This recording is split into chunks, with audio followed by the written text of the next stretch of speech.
Atentados contra las fuerzas americanas. Presuntos colaboradores eliminados. La lucha por acabar con los antiguos miembros del partido.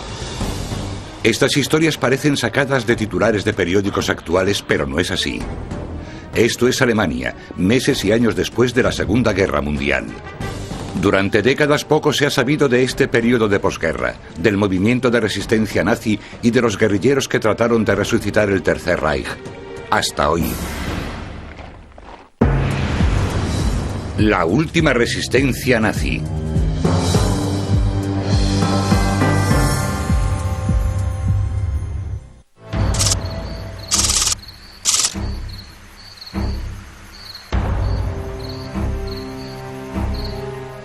En la noche del 9 de agosto de 1946, 15 meses después de la rendición de Alemania ante las fuerzas aliadas, una potente bomba hace explosión en la iglesia de un conocido sacerdote antinazi.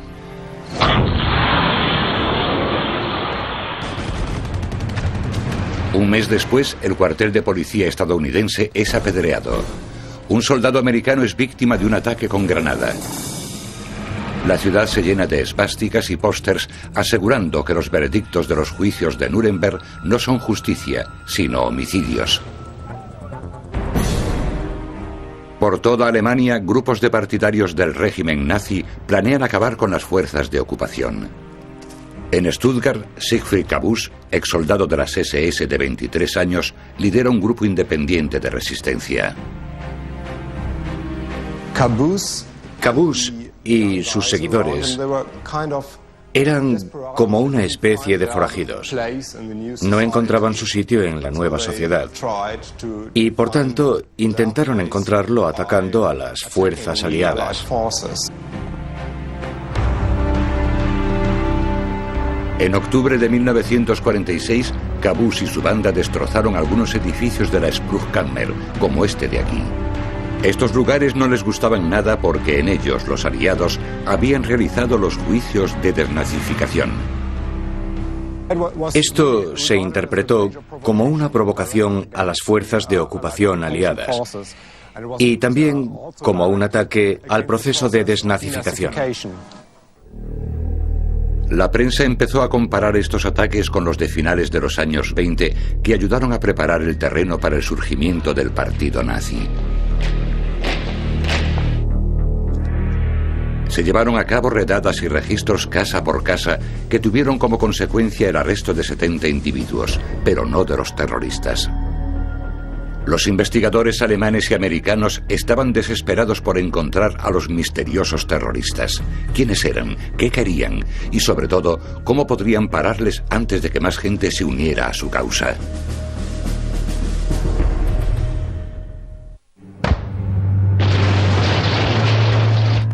El movimiento de resistencia nazi se originó durante los últimos meses de la guerra, cuando los líderes alemanes buscaban desesperadamente cualquier forma de prevenir su inevitable derrota.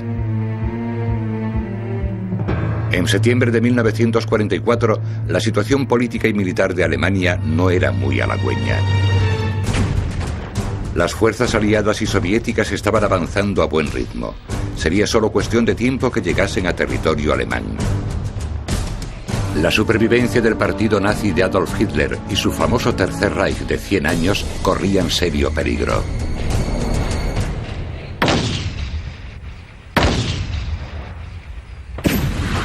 En una última estrategia desesperada, el comandante de las SS, Heinrich Himmler, ordenó la formación de una guerrilla para apoyar al atribulado ejército convencional. Su función era infiltrarse tras las primeras líneas del ejército aliado y soviético.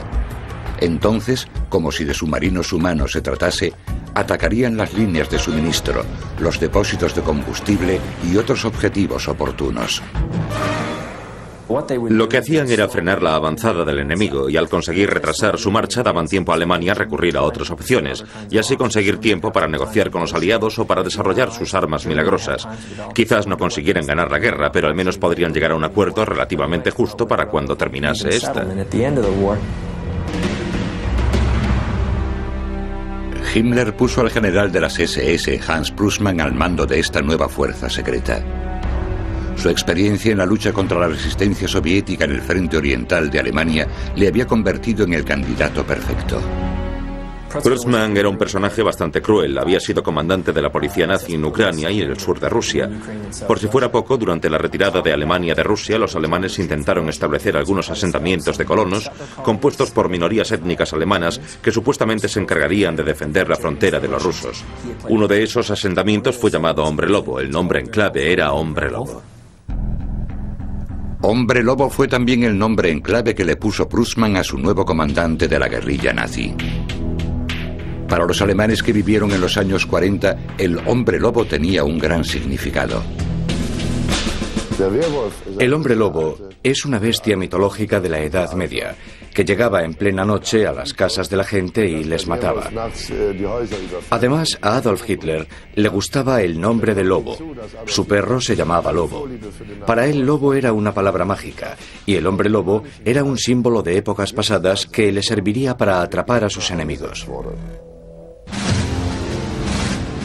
Para que la organización Hombre Lobo pudiese estar permanentemente en funcionamiento, incluso aunque hubiese algún problema de comunicación con Berlín, Prusman descentralizó el poder, beneficiando a los grupos más independientes y regionalmente controlados. En toda Alemania, las fuerzas policiales nazis de las distintas localidades atraían a reclutas prometiéndoles una excitante nueva misión, el rango de soldado de las SS y un salario más alto. Se alistaron unos 5.000 hombres lobo. Principalmente eran exsoldados despedidos, trabajadores industriales de segunda y sobre todo miembros de las juventudes hitlerianas. En 1945 se asumió que las juventudes hitlerianas eran los auténticos nazis porque habían nacido bajo el Tercer Reich. Estaban tan metidos en la ideología que lucharían con verdadero fanatismo. Erich Loos tenía 18 años y estaba al mando de las juventudes hitlerianas. En 1945 se unió a la guerrilla nazi de los hombres lobo. Hoy en día es uno de sus pocos miembros supervivientes. Nos hablaron de esta arma milagrosa y nos decían que aún no habían terminado con ella, que teníamos que esperar un poco más. Y yo me lo creí. Los hombres lobo también aceptaban mujeres, una política algo inusual para esa época. Constituían un 15% de los reclutados. Debido a su naturaleza secreta, los grupos de hombres lobo muchas veces entrenaban en lugares remotos como esta gran fortaleza en Renania.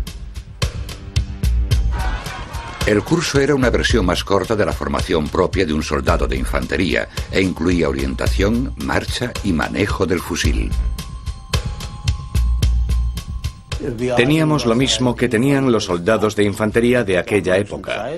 Teníamos una ametralladora, un Panzerfaust y también minas que podíamos colocar para provocar explosiones. Los jóvenes reclutas recibían clases intensivas en métodos de sabotaje y espionaje.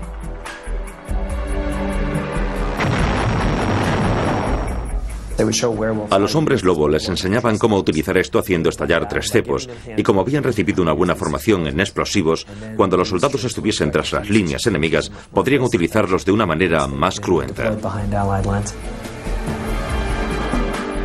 Al llegar a esta parte de su formación, muchos hombres lobo se desanimaron.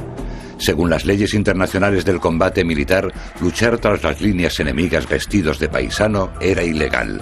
Si les cogían, podían matarles. Pero para los auténticos seguidores de la causa nazi no había nada que pudiera interponerse en su camino.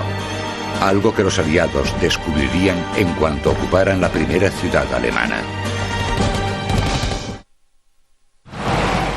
Cuando en otoño de 1944 los aliados entraron en Alemania, la guerrilla de resistencia nazi llevó a cabo una serie de ataques poco convencionales y desesperados.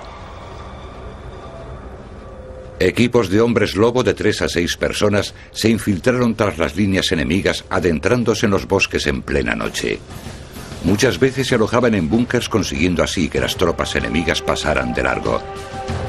Cuando no había moros en la costa, salían y realizaban sus emboscadas. El plan era que los americanos pasaran por donde estábamos nosotros, pero que no nos detectaran. Y entonces nosotros podíamos parar su marcha matándoles, creando confusión, cortando sus suministros o disparándoles en plena noche.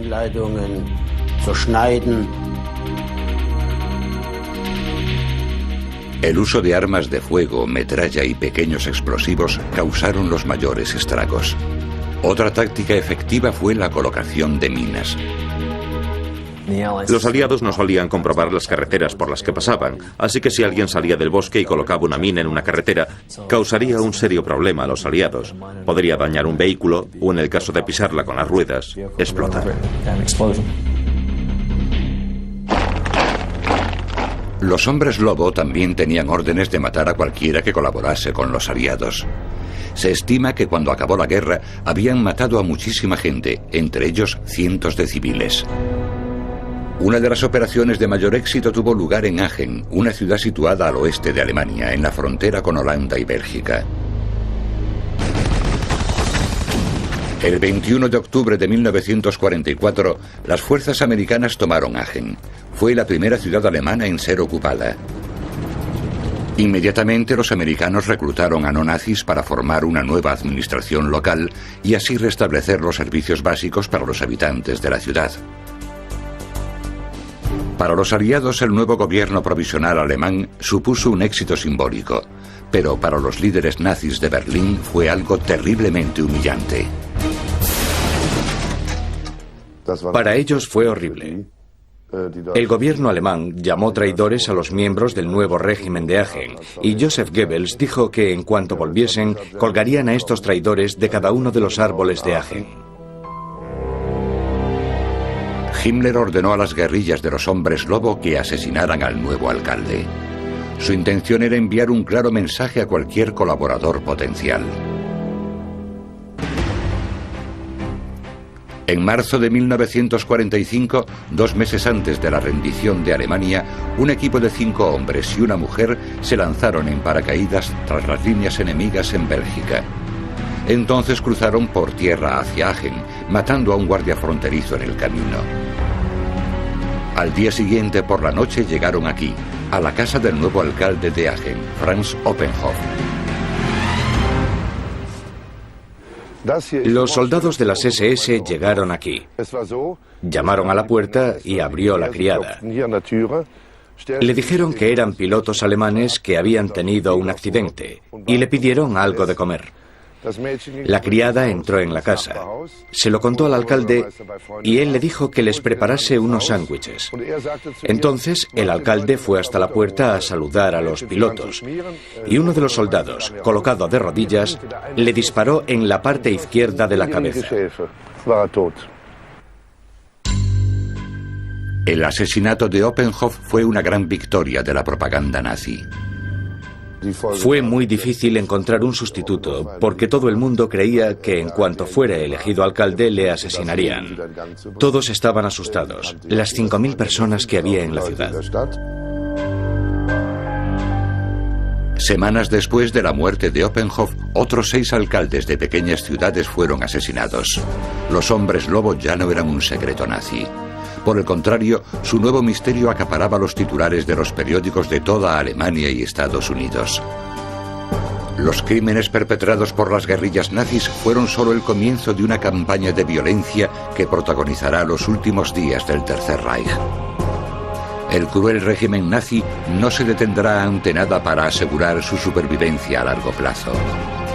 En Berlín, el ministro de propaganda nazi, Joseph Goebbels, recriminó a aquellos alemanes que, según él, no estaban haciendo lo suficiente para proteger al Tercer Reich.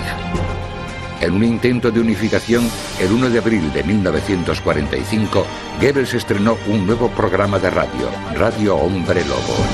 Durchbruch der deutschen Revolution hat auf dem deutschen Weg wieder die Gasse freigemacht. Cada noche, durante 1 hora, los locutores animaban a todos los alemanes a alzarse en armas contra los enemigos. Daban instrucciones de cómo usar armas como el Panzerfaust, una especie de granada impulsada por cohete, lo bastante destructiva como para acabar con un tanque. Goebbels también usó la radio Hombre Lobo para anunciar los nombres de los civiles que habían sido asesinados por colaborar con los enemigos. Su función era hacer ver a la gente que nadie lograría burlar a la justicia nazi y que los asesinos alemanes podrían ir por ellos incluso tras la llegada de los aliados. Radio Hombre Lobo dejó claro a las fuerzas americanas que las guerrillas nazis estaban operando por toda Alemania. Había una gran preocupación por su enorme potencial. Al principio los aliados estaban muy preocupados por esto porque no sabían qué dimensiones podría alcanzar. Dejaron muy claro que cualquier alemán que no estuviese luchando según las reglas, es decir, que luchara en un combate irregular, podría enfrentarse a un castigo inmediato. Además de estas ejecuciones, el 12º Grupo del Ejército Americano censuró cualquier informe público que mencionase las supuestas actividades de las guerrillas. Pensaron que cuanto más hablaran de ello, más mérito les estaban dando a los hombres lobo por sus acciones, y que en realidad hablar sobre ellos era como animarles. Con la guerra llegando a un final desesperado, las guerrillas nazis aumentaron sus ataques contra sus compatriotas alemanes. En todo el país, numerosos detractores o presuntos antinazis fueron asesinados. El alcalde de Bretham y otras autoridades de la ciudad querían ondear banderas blancas cuando llegaran las tropas de los aliados. Pero los soldados de las SS les arrestaron y les ahorcaron, y sus cuerpos fueron custodiados por miembros de las juventudes hitlerianas. Uno de los ataques más terribles de los hombres lobos se produjo en la ciudad bávara de Penzberg. La ciudad, conocida por sus minas de carbón, nunca había caído bajo el embrujo de Hitler. Con el acercamiento de las fuerzas aliadas, los ciudadanos de Penzberg esperaban ansiosos el fin de la guerra. Era sábado y hacía muy buen día. Estábamos esperando la llegada de las tropas americanas y de repente todo se complicó. Los rebeldes antinazis se apoderaron de un par de transmisores de radio e hicieron un llamamiento general a un levantamiento. Entonces, en represalia, el jefe del partido nazi local envió un escuadrón a Penzberg con órdenes claras de muerte y destrucción.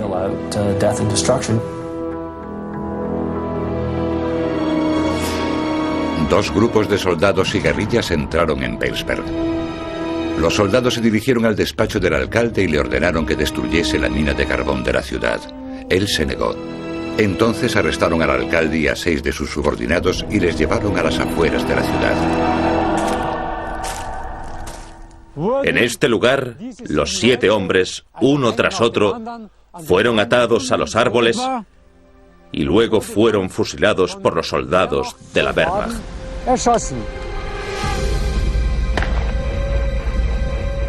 Al otro lado de la ciudad, un grupo de hombres lobo capturaron a unos presuntos antinazis y los ahorcaron. Aquí, en estos árboles, ahorcaron a algunos de ellos. Imagínense, hace 40 años había gente colgada de estos árboles con los ojos abiertos de par en par. Fueron muchísimos. Aún se puede sentir la rabia y la huida. Cuando bajo el manto de la oscuridad los hombres lobo abandonaron la ciudad, habían ejecutado a 14 hombres y 2 mujeres. Yo conocía a toda la gente que murió esa noche. Estaba mi profesora de natación y uno de los hombres era un profesor de gimnasia. Era gente muy responsable. Nunca le hicieron daño a nadie. Lucharon por su ciudad.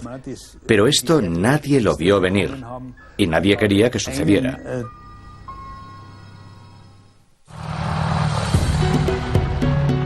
Los terribles actos de la guerrilla no pudieron parar la avanzada de los aliados.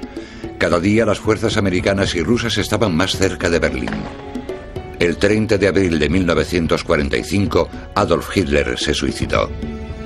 Una semana después, el general Alfred Jodl se reunió con los comandantes de las fuerzas aliadas y firmó la rendición incondicional de Alemania. El sucesor de Hitler, el almirante Karl Dönitz, anunció la disolución de la guerrilla nazi y el cese de la actividad de los hombres lobo. Pero muchos partidarios del régimen nazi se negaron a obedecer. En vez de ello, pequeños grupos de miembros del partido, hombres lobo de la guerrilla y soldados nazis planearon en secreto el resurgimiento del Tercer Reich.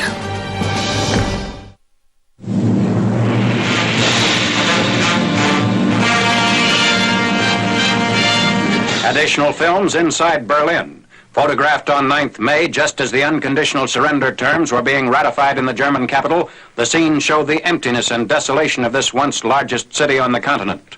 The Reichstag is bomb-scarred. Hardly a landmark escaped being hit during the Allied air attacks. Numerous officers of the German High Command and the interim administration are arrested as prisoners of war on 23rd May. Among the more prominent Nazis seized under the Supreme Headquarters Directive are Admiral Dönitz, Colonel General Gustav Jodl, and Albert Speer, Minister of Economics and Production. The same day at Lüneburg, Germany, Heinrich Himmler also ends his life by taking poison. British troops captured the SS chief while trying to escape, wearing a disguise and carrying false papers. Himmler died by crushing and swallowing the contents of a small vial of poison which he had concealed in his mouth.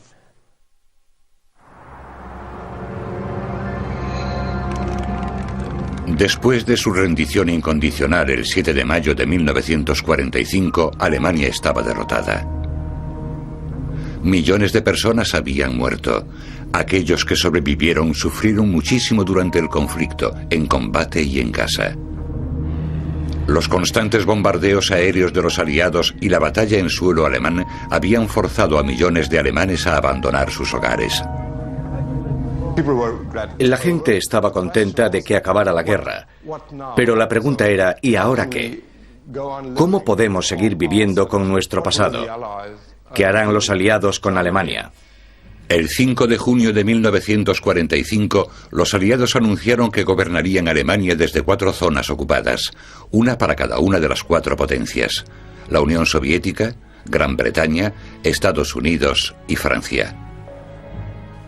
La mayoría de los alemanes aceptaron la ocupación. Sin embargo, muchos exoficiales y fanáticos del partido nazi se negaron a acatar la orden de rendición del almirante Karl Dönitz.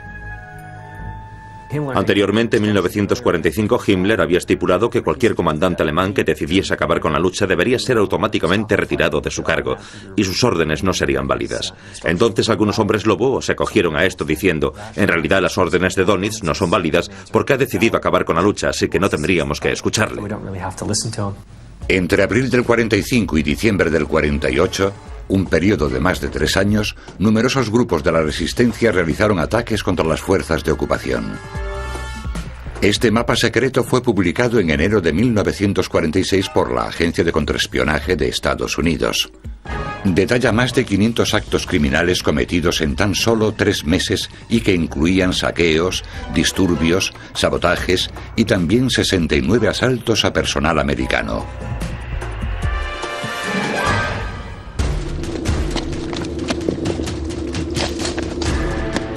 A veces, los grupos de la resistencia utilizaban explosivos plásticos con temporizadores para atacar a los aliados.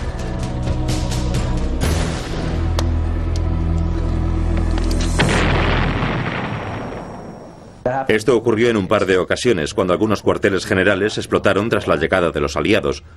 Una vez pusieron una bomba en un colegio, pero por suerte para los aliados las personas ya habían sido evacuadas cuando esta explotó. Otra táctica mortífera era utilizar carbón explosivo diseñado especialmente. Mezclaban un trozo de esto con carbón de verdad, con la esperanza de que un soldado aliado metiera el combustible falso en una caldera, provocando así una explosión. En la frontera oriental, un método de sabotaje especialmente cruel consistía en rellenar botellas de alcohol con veneno. Tenían la esperanza de que cuando los soldados llegaran a Alemania se pusieran a beber, y así conseguirían acabar con aquellos que ingirieran el alcohol envenenado. Y este método de envenenamiento, que había sido desarrollado por un laboratorio de la Gestapo en Berlín, consistía en añadir metano al alcohol. Tardaba un rato en hacer efecto, pero podía llegar a ser mortal o dañar gravemente. Otra de las cosas que les preocupaba bastante era la increíble cantidad de armas que aún estaban en manos de los alemanes. En diciembre de 1945, 7 meses después de la guerra, 1000 personas fueron acusadas de posesión de armas. Muchas de estas personas eran adolescentes y chicos jóvenes. Cientos fueron arrestados y encerrados en campos improvisados. En un intento por acabar con cualquier movimiento de resistencia, el ejército americano respondió con medidas muy duras.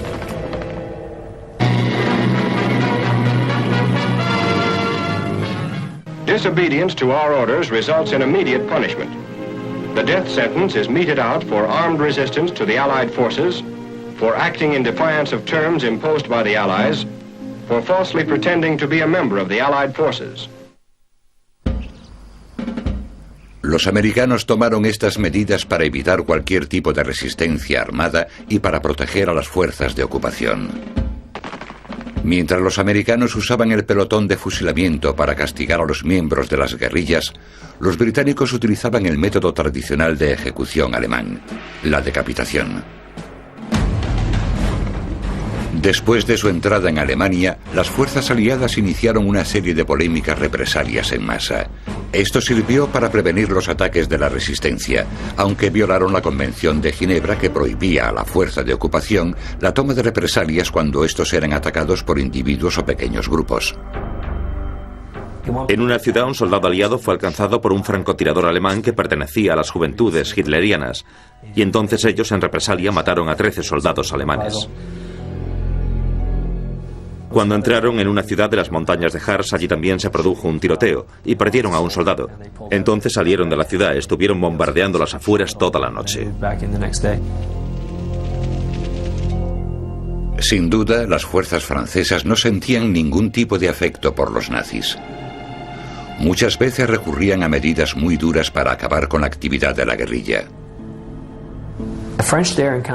Al intentar entrar en Freudenstadt, los franceses se encontraron con bastante resistencia, sobre todo de soldados, pero también de francotiradores vestidos de paisano y de hombres lobo. Por tanto, se pusieron a bombardear la ciudad sin parar. También creían que había hombres lobo operando a las afueras de la ciudad. Así que arrestaron a toda la población masculina y les tuvieron encerrados un par de días, sin comida ni bebida. La ocupación francesa también era conocida por su horrible forma de tratar a las mujeres alemanas. Hubo muchos casos de abusos y violaciones. Durante muchos años no se habló de ello públicamente, pero en estos últimos años ha vuelto a salir a la luz. Pero en lo que se refiere a castigar a los miembros de las guerrillas, los soviéticos eran los más crueles. Su impulso era matar a cualquiera que fuera remotamente sospechoso de ser miembro de la resistencia. En la ciudad alemana de Königsberg, los soviéticos respondieron al asesinato de uno de sus soldados, arrestando a 200 jóvenes alemanes y asesinándolos. Los soviéticos tenían unidades especiales. Las unidades del NKVD eran las encargadas de hacer esto. Tenían que encontrar a las guerrillas, arrestar a todos sus miembros y matarles. Además de intentar detener a las guerrillas, los aliados también tenían que enfrentarse a otro problema: hacerse cargo de los prisioneros de guerra. Al acabar la guerra, había cientos de miles de exsoldados y miembros del partido nazi encerrados en los campos de prisioneros. Mientras la mayoría fueron puestos en libertad para ayudar a reconstruir el país, cientos de oficiales y miembros del partido nazi seguían encerrados. Debían ser juzgados por sus crímenes de guerra. En otro sitio, todos los ciudadanos alemanes adultos eran sometidos a un nuevo programa intensivo para descubrir cualquier tipo de participación con el Tercer Reich. Este intento de erradicación nazi traerá consigo una nueva clase de movimiento de resistencia. En el primer invierno después de la guerra, la opinión pública alemana empezó a ser más dura con la ocupación aliada. Principalmente se quejaban de la escasez de comida y combustible, del índice desmedido de desempleo y de la requisa de casas por parte de las fuerzas aliadas. Los partidarios del régimen nazi intentaron ganarse el apoyo y el interés de los alemanes descontentos con pósters, panfletos y grafitis antiocupación. Las casas de los supuestos colaboradores fueron marcadas con el temido símbolo del gancho de lobo. Los hombres lobos solían dejar tarjetas de visita en los lugares del crimen para que sirviese como advertencia.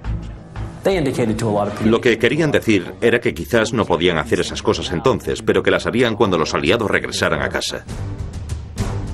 Para prevenir cualquier otro movimiento fascista alemán, los aliados iniciaron un programa para desnazificar Alemania y sus antiguos territorios. Era una política diseñada para acabar con todos los antiguos miembros del partido y retirarlos de los puestos de poder. Because the declared war aim of the United Nations is to stamp out both Nazism and militarism in Germany, military government has one basic rule. Don't do business with the Nazis. Further, there is to be no fraternization between our men and the Germans, for we must not forget what the Germans have done to the civilized world. Naturally, once the Germans realized that their war was lost, no German knew anything about concentration camp atrocities, religious persecutions, ill treatment of prisoners of war, and no one admitted ever having been a member of the Nazi Party. But working with the Counterintelligence Corps, military government weeded out the Nazis as fast as they could. It's a tough job, for we're dealing with people trained in treachery. En el primer año de ocupación, los aliados metieron en la cárcel a 200.000 ex-nazis. Al final, más de 100.000 fueron condenados. Oficiales militares y del gobierno, industriales, banqueros, toda la gente que formó parte de la sociedad alemana de élite durante los años del nazismo fueron encarcelados. Durante la desnazificación, los aliados se enfrentaron a una nueva forma de resistencia pasiva. La parte más importante de la resistencia era intentar engañar a las tropas aliadas sobre su propia implicación en un crimen nacional socialista. La resistencia a la ocupación optó por una oposición mucho más silenciosa, que, por ejemplo, se llevó a cabo en universidades e industrias, y consistía en proteger a los compañeros al no revelar la verdad sobre quién había hecho qué en el pasado. El capitán James Hudson era el oficial de la Oficina de Servicios Estratégicos encargado de entrevistar a los presuntos nazis. Por supuesto, la única manera de poder hacer este interrogatorio era teniendo a una serie de subordinados y a gente que estuviese relacionada entre sí. Nosotros les interrogábamos por separado y al hacerlo así, normalmente descubríamos sus mentiras. Y si encontrábamos a alguien que en nuestra opinión era peligroso, se lo entregábamos al servicio de contraespionaje o a otros organismos. Por toda Alemania se instalaron tribunales militares para juzgar a los acusados de crímenes de guerra nazis. Los más famosos fueron los juicios de Nuremberg, que se iniciaron en noviembre de 1945. Aquí, 22 de los miembros más importantes del liderazgo nazi fueron llevados a juicio. Se les imputaban los cargos de conspiración para librar una guerra de agresión, crímenes de guerra y crímenes contra la humanidad. 12 million men, women and children have died thus, murdered in cold blood. What rights has any man to mercy who has played a part, however indirectly, in such a crime? Los juicios duraron 11 meses. De los 22 acusados, un total de 11 fueron condenados a muerte. 3 fueron absueltos y el resto fueron condenados a varios años de cárcel. En noviembre de 1946, 10 de ellos fueron ahorcados. Hermann Göring burló la horca tragándose una pastilla de cianuro unas horas antes de su ejecución.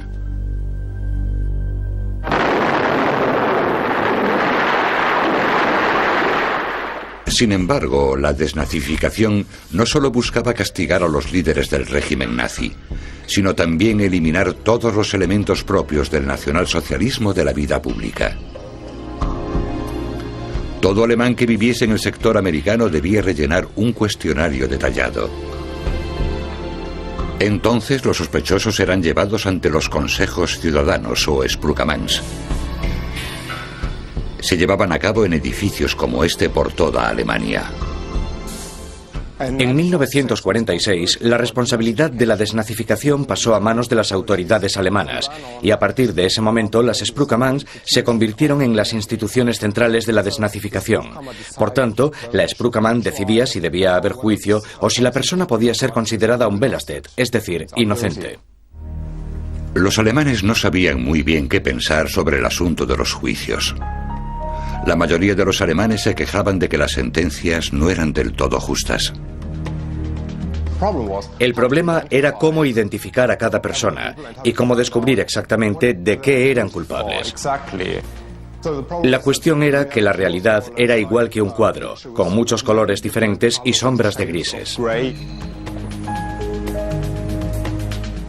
A principios de agosto de 1947, los juicios empezaron a centrarse en el movimiento de guerrilla nazi.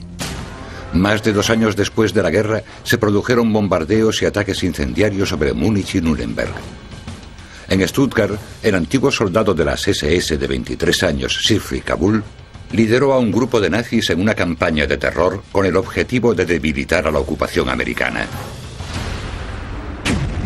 5 bombas y un ataque con granada despertaron a la ciudad de su sueño de posguerra. A pesar de que el daño fue menor, los oficiales americanos y alemanes temían un resurgimiento del nazismo. Pero en vez de unirse a Kabuhl, los alemanes hicieron justo lo contrario.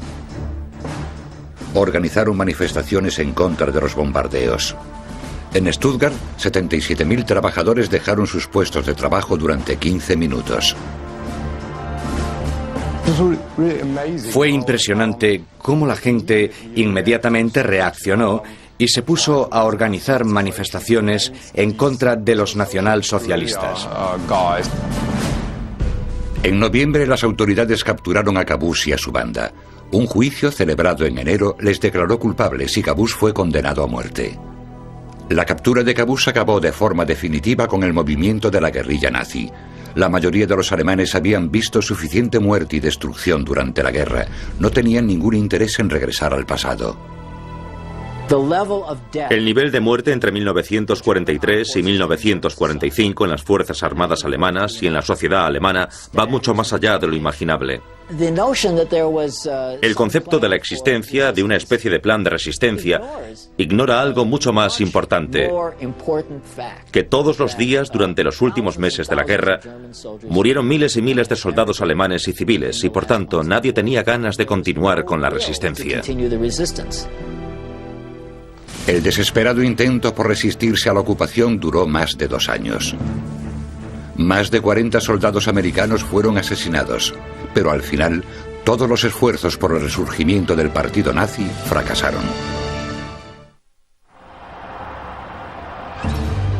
En la primavera de 1947, casi 2 años después del fin de la Segunda Guerra Mundial, la economía alemana seguía sumida en el caos. Solo el mercado negro parecía prosperar. En algunos lugares, las joyas, el tabaco y el chocolate se convirtieron en la moneda de cambio. 1947 también fue un año de gran tensión entre Estados Unidos y la Unión Soviética.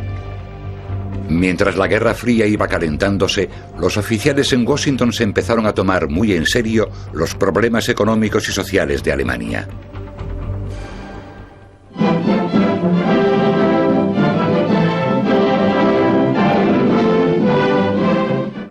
Many British and Americans felt that the Russians were right. Let the Germans lie in their ashes. But the future stared at the conquerors. The democracies had no alternatives.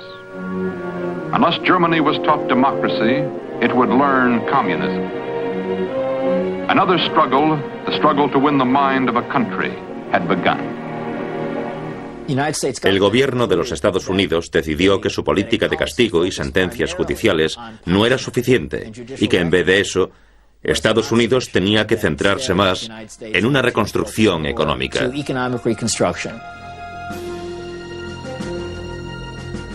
Con la esperanza de reconstruir Alemania, el 5 de junio de 1947, el secretario de Estado, George Marshall, presentó su programa de recuperación económica. El Plan Marshall estimuló la economía europea con una amplia gama de créditos y subsidios. Se otorgaron más de 1,5 billones de dólares a Alemania para la construcción de nuevas carreteras, colegios y fábricas. Mientras su economía se recuperaba, los alemanes adquirieron una gran autonomía política, y con la democracia llegó el fin de la desnazificación. En marzo de 1948, 3 años después de la guerra, terminó el periodo oficial del proceso. A pesar de que unas 100.000 personas fueron condenadas, solo 6.000 exnazis fueron declarados culpables de sus crímenes. 800 fueron sentenciados a muerte. Muchos exnazis consiguieron burlar la justicia. Para mí, al final no salió muy bien, pero quizás fue lo mejor que pudieron hacer teniendo en cuenta las circunstancias. Muchas personas no fueron llevadas a juicio, pero las que fueron juzgadas constituyen un número bastante más elevado de lo normal en otras dictaduras que cayeron.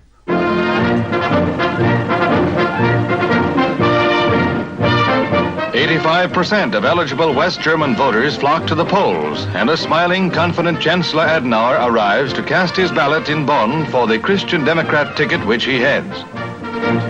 During the balloting, hundreds of Red sympathizers from the eastern zone of Germany had infiltrated polling places and had attempted to intimidate voters.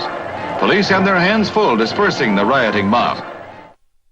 En septiembre de 1949, 4 años después de la guerra, Alemania Occidental eligió libremente a su primer canciller, Konrad Adenauer. En mayo de 1955, los aliados disolvieron la alta comisión que dirigía a Alemania. Habían pasado 10 años desde que terminó la guerra, pero ahora Alemania Occidental era totalmente independiente.